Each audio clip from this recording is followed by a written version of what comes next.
अजीजों, आइए परमेश्वर के पवित्र वचन में से हम निकालेंगे गलातियों 2 बाब और उसकी 20वीं आयत। परमेश्वर का वचन इस प्रकार कहता है, मैं मसीह के साथ क्रूस पर चढ़ाया गया हूँ। अब मैं जीवित ना रहा, पर मसीह मुझ में जीवित है।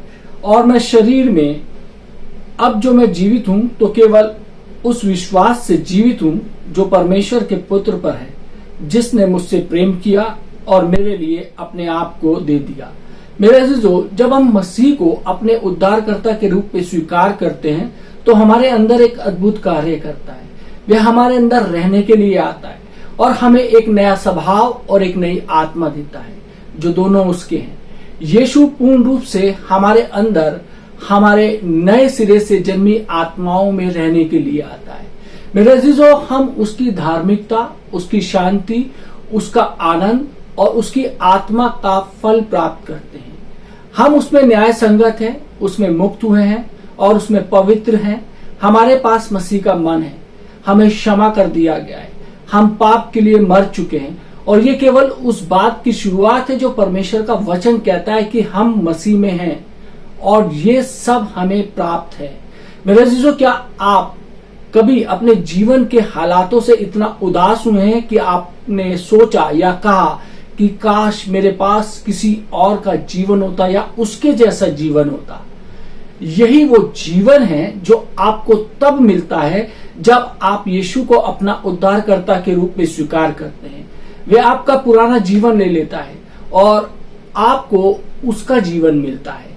गलातियों 2 बाब और 20वीं आयत में पौलुस ने कहा है कि उसे मसीह के साथ क्रूस पर चढ़ाया गया और वे अब जीवित ना रहा, परंतु मसीह उसमें जीवित है। और वे अब जो मसीह में जी रहा था वे विश्वास के द्वारा जी रहा था। पौलुस एक नया जीवन जी रहा था जिसमें उसने खुद पर या अन्य लोगों पर भरोसा करने के बजाय हर चीज के लिए यीशु पर भरोसा करना सीख लिया था। उसने अपने पुराने जीवन को मसीह में जिए गए नए जीवन से बदल लिया। ये उन चीजों में से एक आंशिक सूची दी गई है जिसके बारे में परमेश्वर का वचन कहता है कि वे मसीह में हमारी हैं। जब हम यीशु मसीह को प्राप्त करते हैं तो ये हमें मिलता है। कुलुसियों 2 बाब और 10वीं आयत कहता है, उसी में भरपूरी हो गए जो सारी प्रधानता और अधिकार का शिरोमणि है। इफिसियों 2:5 कहता है, हम मसीह के साथ जीवित हैं। रोमियो 5:2 कहता है, पाप और मृत्यु की व्यवस्था से स्वतंत्र हैं। यशायाह 54 और 14वीं आयत कहता है, हम अंधेरे से दूर हैं और नहीं डरते क्योंकि भय हमारे निकट नहीं आता। पहला यूहन्ना 5 बाब और उसकी 18वीं आयत कहता है, हम परमेश्वर से जन्मे हैं और दुष्ट हमें छू नहीं सकता। इफिसियों 1 बाब और उसकी 4थी आयत और पहला पतरस 1 बाब और उसकी 16वीं आयत कहता है कि हम प्रेम में उसके सामने पवित्र और दोष रहित है। पहला कुरिन्थियों 2 बाब और 16वीं आयत और फिलिपियों 2 बाब 5वीं आयत कहता है कि हमारे पास मसीह का मन है। फिलिपियों 4 बाब और उसकी 7वीं आयत कहता है कि हमारे पास परमेश्वर की शांति है जो हर समय हमारी हर समझ से परे है। पहला यूहन्ना 4 बाब और उसकी 4थी आयत कहता है कि हमारे अंदर परम प्रधान का वास है जो हम में है, वो उससे जो जगत में है बड़ा है। रोमियो 5 बाब और उसकी 17वीं आयत कहती है, हमें यीशु मसीह के द्वारा जीवन में धार्मिकता और राजा के रूप में राज्य करने का उपहार मिला है। मेरे अजीजों, ये सभी अद्भुत चीजें जो मसीह में हमारी हो जाती है काफी आश्चर्यजनक है। हम परमेश्वर के वादों को सच मानकर उसके साथ चलना शुरू करते हैं और तभी हम अपने दैनिक जीवन में उसकी वास्तविकता का अनुभव करना शुरू करेंगे। अधिकांश समय लोग कहते हैं कि जब मैं इसे देखूंगा तब उस पर विश्वास करूंगा, लेकिन पहले परमेश्वर के वायदों पर विश्वास करना होगा। पहले अपने दिल पर विश्वास करें और बाद में देखें। विश्वास धैर्य की वो चाबियां हैं जो परमेश्वर के वादों की तिजोरी खोलती है। मेरे अजीजों, यदि हमें एक मसीह के रूप में विजयी जीवन जीना है तो यह सीखना महत्वपूर्ण है कि हम मसीह में कौन हैं। हमें विश्वास करना है कि हम अपने अतीत के प्रति मर चुके हैं और इसे जाने दें और यीशु को पकड़े हुए आगे बढ़ते रहें। हमारे अतीत से हमारे जाने वाले कुछ लोगों पर फर्क पड़ सकता है, लेकिन परमेश्वर पर इसका कोई फर्क नहीं पड़ता। वो हमें एक नए व्यक्ति के रूप में देखता है, जो न केवल मसीह के साथ मरा है बल्कि एक नए जीवन के लिए पुनर्जीवित भी हुआ है। मेरा जो हमारा लक्ष्य सीखने का होना चाहिए कि हम स्वयं को वैसा देखें जैसा परमेश्वर हमारे को देखता है। जब हम मसीह को प्राप्त करते हैं तो वह हमारे पापों को ले लेता है और हमें अपनी धार्मिकता देता है। परमेश्वर हमें धर्मी के रूप में देखता है। एक बार जब हम मसीह में आ जाते हैं तो वे हमें इस तरह देखना चुनता है। मेरे अजीजों, जब हम यीशु को स्वीकार करते हैं तो न केवल वो हमारे अंदर रहने के लिए आता है बल्कि हम भी उसमें स्थापित हो जाते हैं। वो हम में है और हम उसमें हैं। हम एक हो गए हैं और उसके साथ हमारा मिलन हो गया है। इफिसियों 6 और उसकी 10वीं आयत में पौलुस ने कहा है कि प्रभु में और उसकी शक्ति के प्रभाव में बलवंत बनो। मेरे अजीजों, यदि हम उसमें हैं तो वह जो कुछ भी है वह हमारा हो जाता है। हम उसके पास खाली हो जाते हैं और वो हमारे को अपनी सामर्थ्य से भर देता है। यदि मैं एक खाली घड़ा हूं और मुझ में पानी की एक, जिसे कह सकते हैं कि जगह पे रखा हुआ है, पानी भर कर रखा हुआ है, तो मैं उस पानी की बैरल की तरह ही पानी से भर जाऊंगा। जो बैरल में होता है वो मेरा हो जाता है। जब हम मसीह में अपने विश्वास के आधार पर उसमें शामिल हो जाते हैं तो वह हमें स्वयं से भर देता है। पवित्र शास्त्र के अनगिनत वचन हमारे मसीह में होने की बात करते हैं। उनमें से एक फिलिपियों 3 और उसकी 3री आयत में पाया जाता है, जो कहता है कि हमारा भरोसा मसीह में है, ना कि हमारे प्रदर्शन करने की क्षमता में या जो कुछ हम करते हैं उसमें। हम अपने कार्यों या हम क्या कर सकते हैं इसके बजाय उसमें अपना मूल्य और महत्व खोजना सीखते हैं। आत्मविश्वास महत्वपूर्ण है, लेकिन मैं आपको प्रोत्साहित करता हूं कि आप कभी भी उन चीजों पर अपना विश्वास ना रखें जो अस्थिर है। यीशु वो चट्टान है जिस पर हम निर्भर हो सकते हैं और वो पूरी तरीके से भरोसेमंद है। मेरे अजीजों, यदि कोई आपके बैंक में गया और आपके खातों में कई करोड़ रुपए जमा कर दिए तो आप जीवन भर इसका उपयोग कर सकेंगे। जरा कल्पना करें कि वो कितना अद्भुत होगा।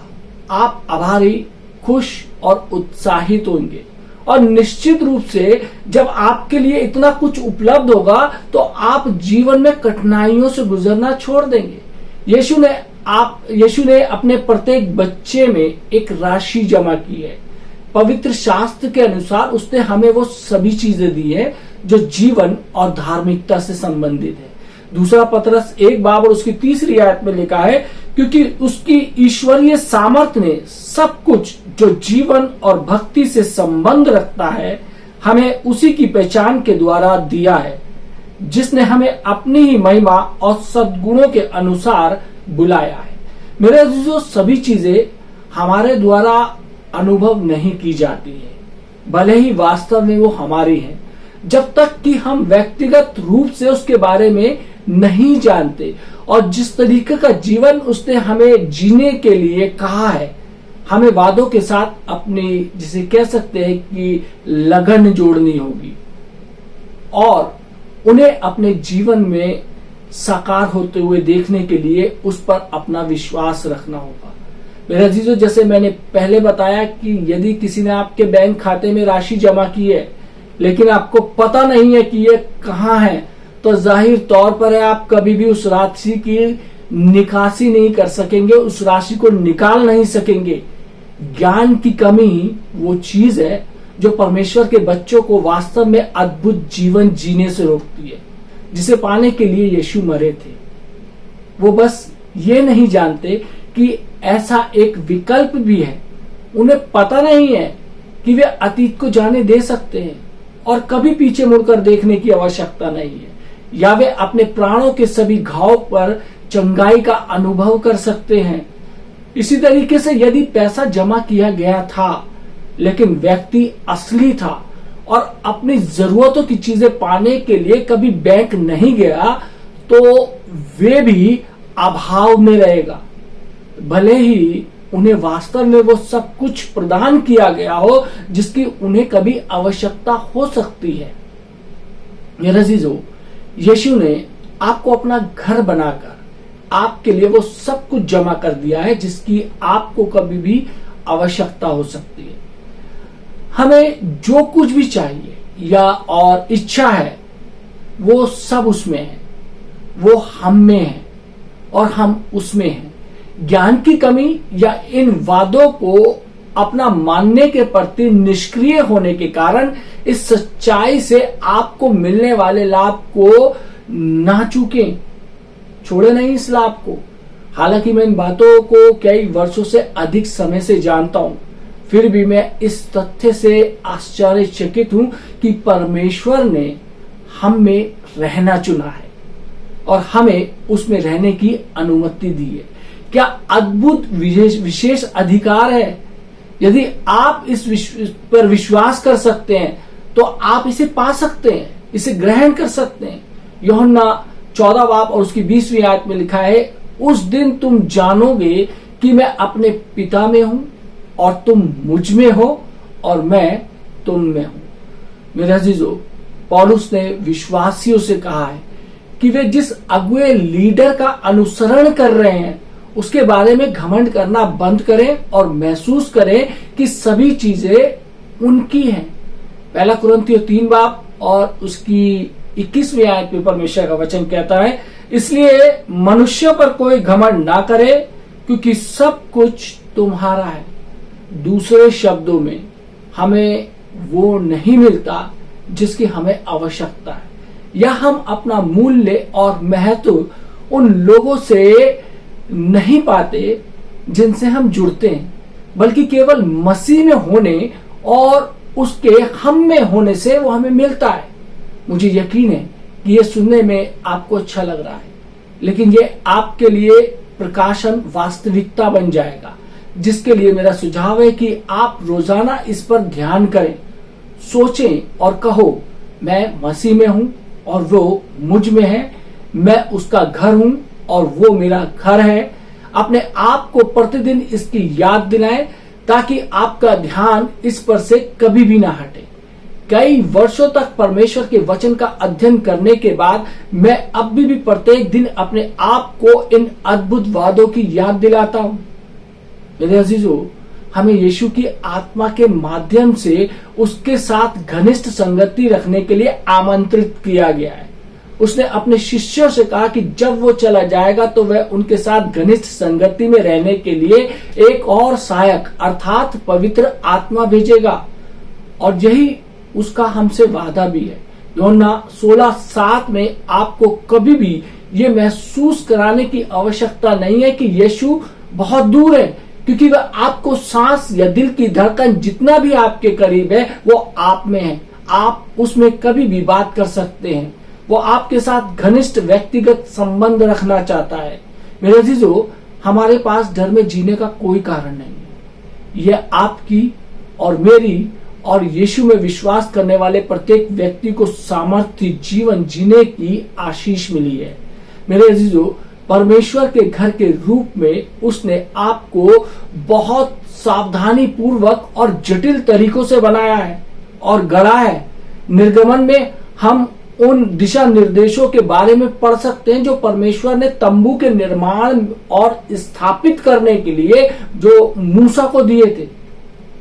इनमें बहुत सटीक विवरणों की 3 संपूर्ण अध्याय हैं, जिनमें प्रत्येक स्तंभ, गड्ढा और यहां तक कि उन छल्लों के लिए निर्देश शामिल हैं जो सबों पर पर्दा के, जिसे कह सकते हैं कि लटकाने के लिए, प्रायश्चित के ढकने के निर्माण, तंबू को ढकने, वेदी और अन्य सभी वस्तुओं को उपयोग की जाने वाली सामग्रियों के प्रकार सोचें, और चांदी के, जिसे कह सकते हैं कि आवरण, उपयोग किए जाने वाली सामग्री किस प्रकार सोने और चांदी के आभूषण उपयोग किए जाने वाले कीमती पत्थरों के निर्माण के लिए विशेष निर्देश है।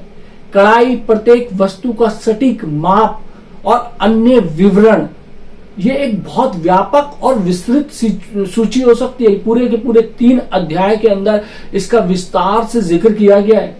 जब मैं निर्गमन पढ़ रहा था और उन अध्यायों तक पहुंचा तो मुझे लगा कि पूरे 3 अध्यायों में एक के बाद एक विवरण पढ़ते रहना मेरे दिमाग पर थोड़ा दबाव डालने वाला था, क्योंकि मैं परमेश्वर के वचन के प्रति अपने दृष्टिकोण में बहुत व्यवहारिक हूं और मेरा मानना है कि हम जो कुछ भी पढ़ते और अध्ययन करते हैं उसमें हमारे लिए एक व्यवहारिक संदेश होता है। मैंने परमेश्वर से पूछा, मैं इससे क्या सीख सकता हूं और अपने दैनिक जीवन में इसका कैसे उपयोग कर सकता हूं। तुरंत मुझे लगा कि परमेश्वर ने मुझे दिखाया है कि वो तंबू के निर्माण के बारे में अपने निर्देशों में इतना सटीक था। मुझे विचार करना चाहिए कि वह अपने प्रत्येक बच्चे को बनाना और बढ़ाने में कितना विस्तृत और सटीक था। उसने हमने से प्रत्येक को एक उपयुक्त घर के रूप में बनाया है जिसमें वो रह सकता है।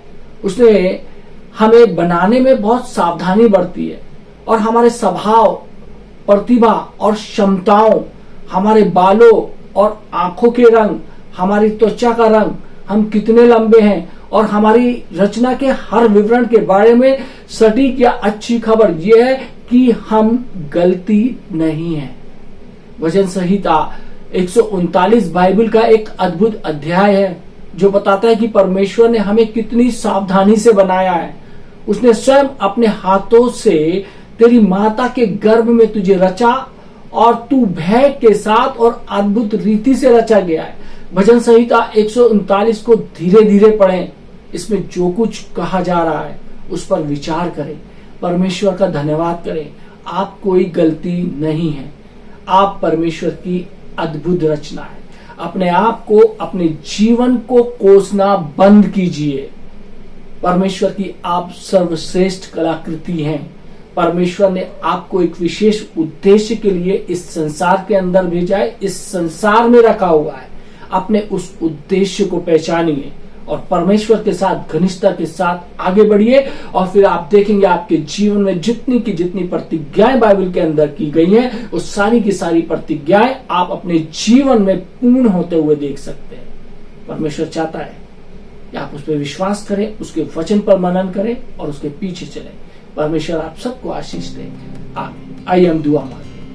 महान सामर्थ्य पिता परमेश्वर, धन्यवाद देते हैं आज के सुंदर वचन के लिए कि प्रभु यीशु मसीह आपने सिखाया कि आपने हर चीज को परमेश्वर पूरे सिस्टम के साथ बनाया और खास तौर से इस मानवीय शरीर को परमेश्वर प्रभु यीशु मसीह, हम जानते हैं कि परमेश्वर, क्योंकि तेरा वचन कहता है कि तुम पवित्र आत्मा का मंदिर हो और हम जानते हैं कि परमेश्वर तू हमारे अंदर वास करता है, हमारे अंदर तेरी प्रेजेंस है। परमेश्वर प्रभु यीशु मसीह, अरे प्रभु यीशु मसीह, हम तेरी उस प्रेजेंस को पहचानने वाले हो सके। परमेश्वर तेरे साथ संगति करने वाले हो सके, तेरे साथ रहने वाले हो सके।